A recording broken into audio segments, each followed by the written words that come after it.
President Trump says he'll send more money to Argentina on top of the $40 billion if they need it. According to Trump, America's got plenty to spare. Some say we've never been more generous. The checkbook, he added, is always open, which is generally what checkbooks do, although this one apparently opens wider for foreign countries than its own American citizens. Let's take a look. Results from the Argentina election, it looks like Milei's party. Wow, what a great question that is. I love that question because that was a big win in Argentina. I want to congratulate the victor, and he was a big victor, and he had a lot of help from us.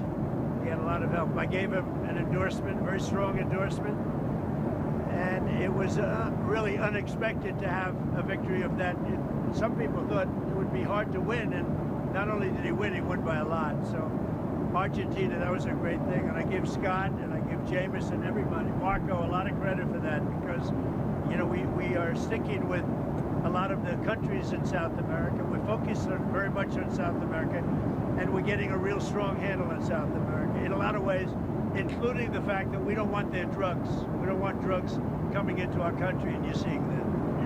Trump emphasized that he's ready to help Argentina with whatever they need, which consisted of saying, yeah, we would consider it when asked about sending additional billions of dollars. The White House has not explained where this money is coming from, but Trump said America is very rich and that nobody helps other countries like I do.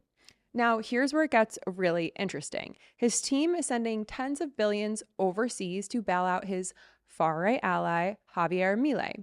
And conveniently, Treasury Secretary Scott Bessent's hedge fund friends who are heavily invested in Argentina, while claiming there's no money for Americans. Because while Trump is writing blank checks to Argentina, Speaker Mike Johnson says contingency funds aren't available legally to prevent 42 million Americans from losing food assistance programs. That's a little suspicious to me. Let's look at the clip. Yes. The USDA said they're not going to tap into a contingency fund in order to ensure those benefits get paid. Do you think the administration should tap into those funds or find other sources in order to ensure that millions of Americans do get paid? Well, look, I can tell you the administration has worked, as you all know, very creatively and very hard to limit the pain on the Americans because of the Democrats' shutdown.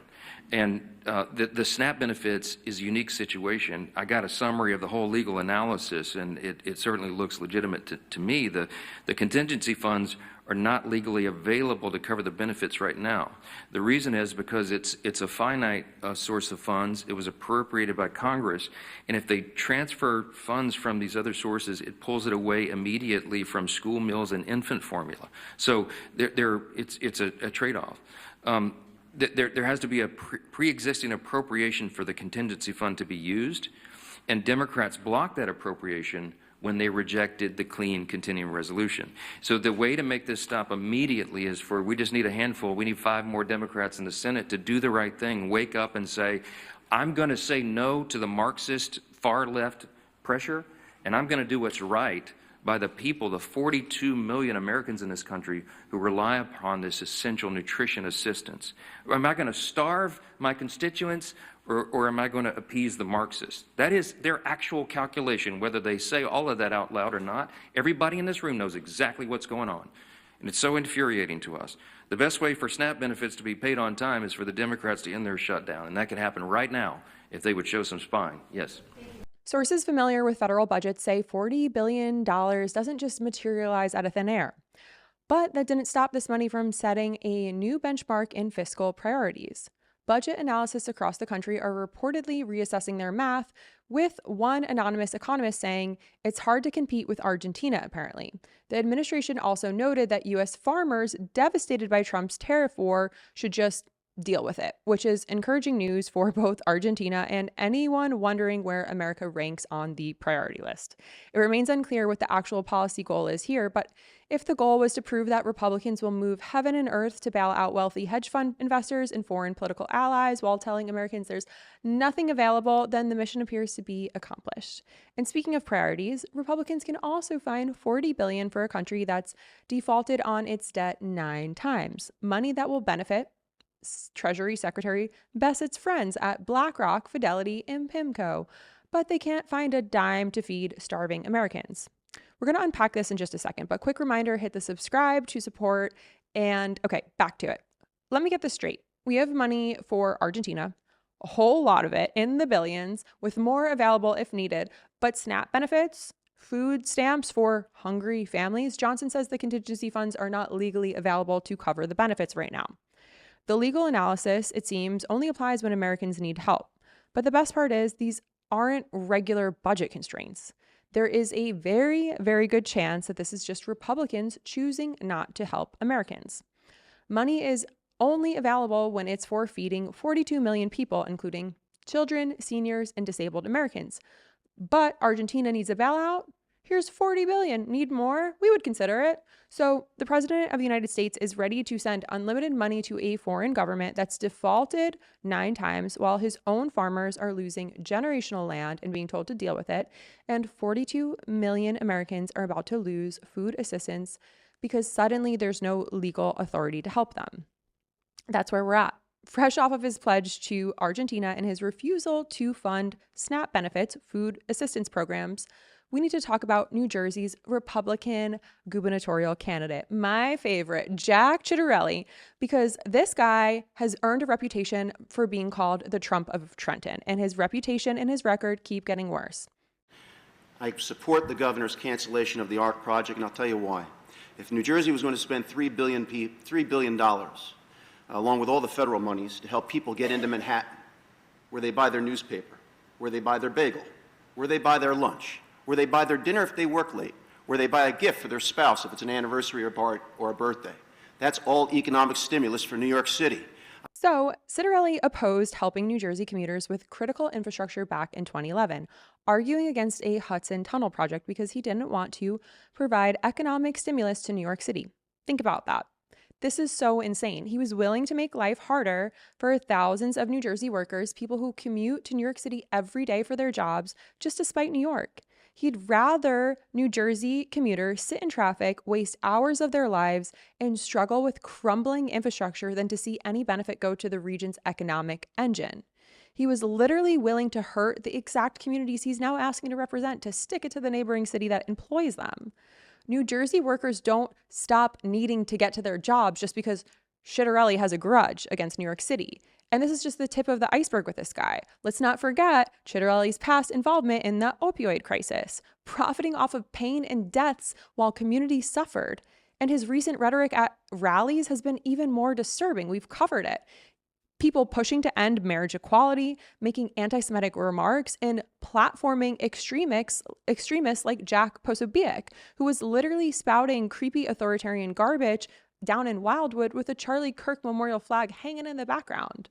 So New Jersey Republicans want you to elect a guy who's willing to screw commuters just out of spite, a guy who profited off of the opioid epidemic and wants to roll back marriage equality, put you guys in traffic, lean into anti-Semitism, and platform far-right extremists. That's the Republican vision for New Jersey, but it gets even worse because while Trump is spending billions overseas and refusing to feed Americans, his ICE agents are now detaining U.S. citizens.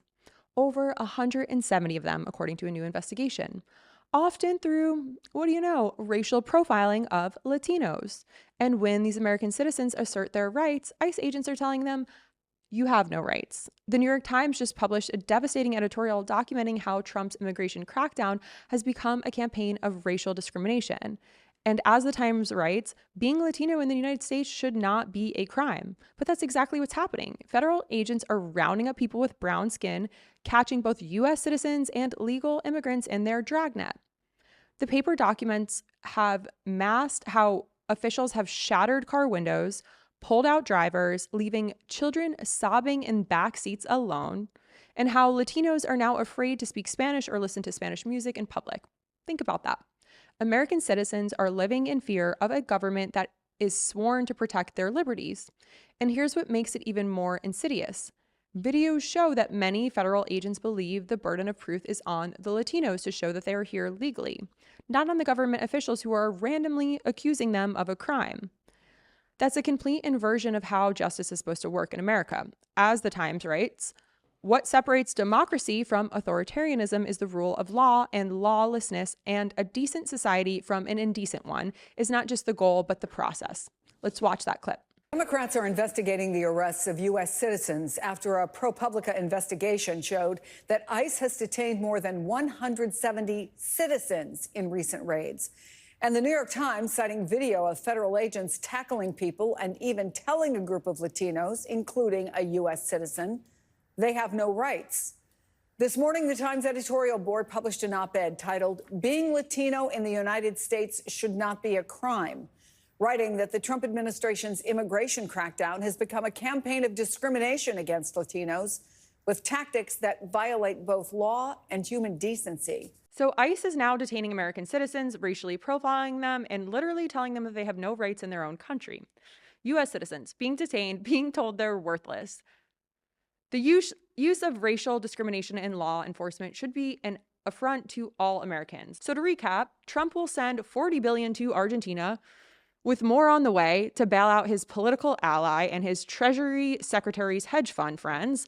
He'll let 42 million Americans go hungry without food stamps or food assistance because there's no money available, and U.S. farmers can lose everything, and they're forced to deal with it. And then MAGA Republicans in New Jersey are running a candidate who opposed helping communities commute in spite of New York City and profited off of opioids and wants to end marriage equality. And now ICE is detaining American citizens through racial profiling, and they're not even hiding it. They've got no rights, and they're blocking anyone who tries to help them. This is America in 2025. Foreign governments get billions. Americans get nothing, literally nothing. And if you're a Latino, you might get detained and told you have no rights, even if you are a U.S. citizen. All of this is why I'm standing here today dressed as an unsung hero of 2025, the sandwich thrower.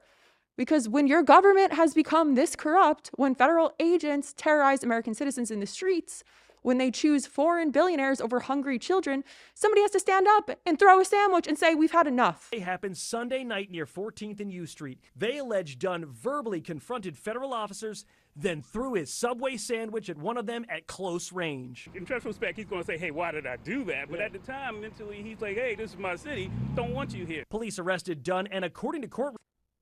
Sometimes the most patriotic thing you can do is throw a sandwich and yell, not in my fucking city, because they can't have it. Not in our streets, not with our people, not our country. This all ends when enough of us say we've had enough. And with that, I'm grabbing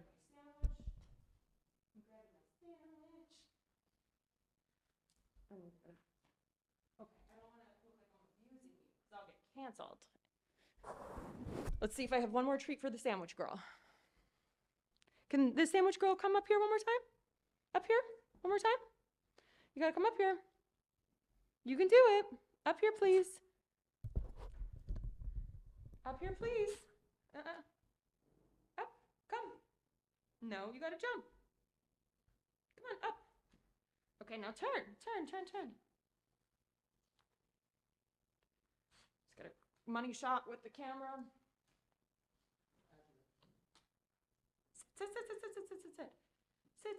Sit.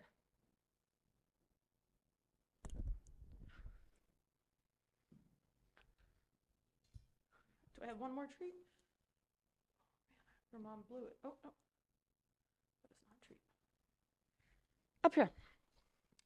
Okay, give me the ball, little sandwich. Give me the ball, little sandwich. Come on, up here. Up here. I just want to get one more quick cut and then we're going to go. Sit right here. Sit. Oh, that's a good sandwich.